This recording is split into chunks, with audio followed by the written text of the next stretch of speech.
Dear friend, my colleague, and thankfully she stayed up late enough for us, and it was an exciting day in Laura J's household because her beautiful daughter Sophie got to meet Dua Lipa at a cafe today.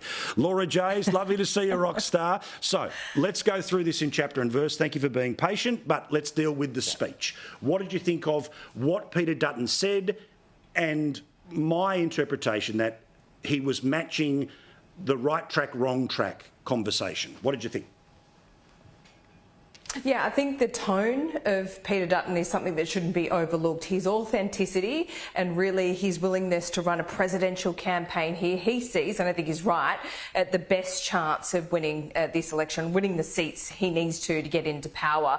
Pitting himself, I mean, we've seen a lot of Jim Chalmers over the last week as well because of the budget being handed down. I think Jim is a much better media performer than Anthony Albanese, but we've kind of not seen a lot of Anthony Albanese this week. But once you get into election campaign tomorrow, it is head-to-head. We know we have a parliamentary system, but that presidential style, I think, really will benefit Peter Dutton.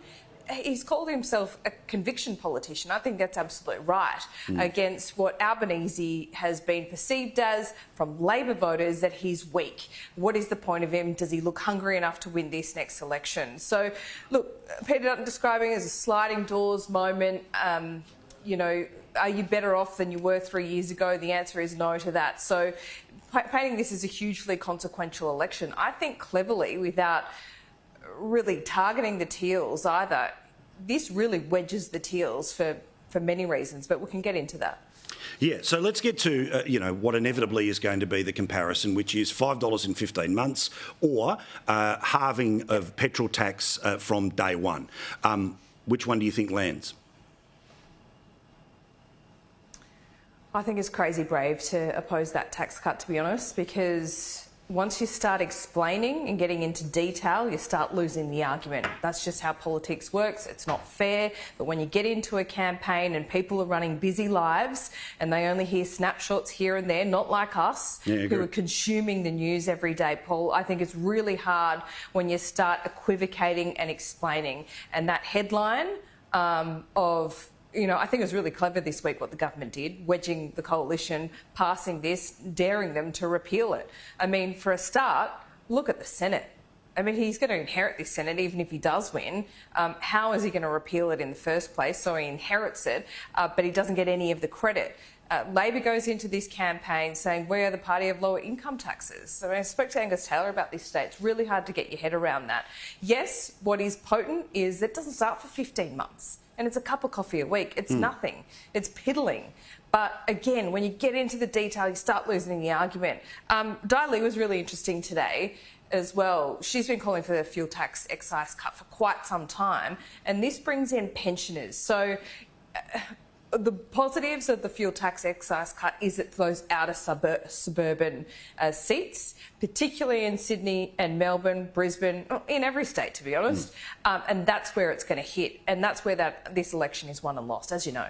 Now, again, I talk about the attacking and defending situation because, again, your best case scenario is you get as close to government or you win government. Worst case scenario is that you start to go backwards. Now, again, I'm not going to sit here and go each and every seat, but again, attacking in 25, defending in 15. Victoria, a place that looks like it's going to be. I'm not sure the polls are 100% when it comes to Victoria. However, I know how pissed off people are about the Labor brand in Victoria, not pretending in any way, shape or form. Whether they're going to leap into the arms of, inevitably, Peter Dutton with all the scare campaigns, the ooga booga that they're going to run in the next little while. This idea about how you have to attack and defend. Now, obviously, when it comes to the Labor Party, they've had to do this on some level when it comes to the Greens. But obviously, as we've seen with those existing Teals, there's going to be a couple that are going to come back. But then there's new fronts, like places like Bradfield on the far north shore of Sydney.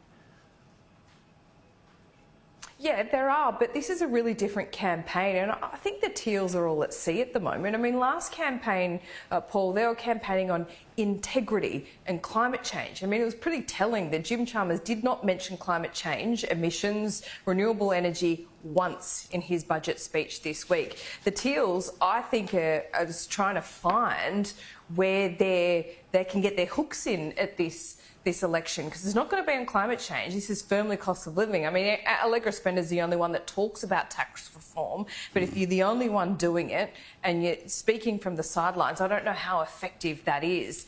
When it comes to the gas reservation policy, and you talk about Victoria, well, the polls are so bad, and what has been put to me is finally Victorians are catching up. They are traumatised by Daniel Andrews, and now, finally, after 2 years, they've realised they're out of that Stockholm syndrome and they cannot stand him. He's no longer in power anymore, but that does have a flow-through effect, particularly when it comes to all these metrics and cost of living. House prices are down, their electricity bills are through the roof, and you know, they've got a moratorium on any gas coming out of the ground in Victoria.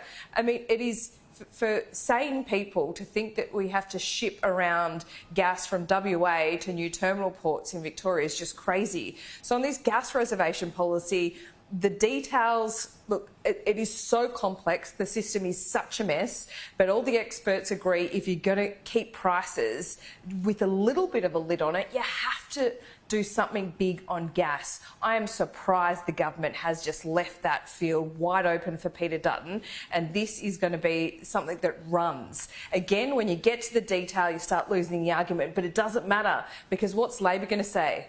They're not going to criticise Peter Dutton for trying to get more gas in the system, because they know that is the only solution. Yeah, well, as desperate as some of the lefties in the press gallery were today to try to sort of find this to be the issue, I think you are right about where this goes in the next little while. All right, let's talk about the political nerd in you, who's done plenty of elections. What's the little details? Where do your spidey senses go to try to work out what's going on? Well, look, I've been tracking the focus groups with Red Bridge Group for quite some time. As you know, Simon Welsh is a psychologist, so the way he conducts these groups is really interesting. And Anthony Albanese and his personal brand is just not there. There is a factor for Peter Dutton where, you know, people don't really know who he is, and he's got some of that.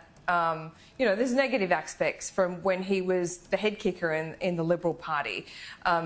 So, look, I think that is a problem, but you've got to look to seats like in outer suburban. And I think we've got to watch Victoria really closely.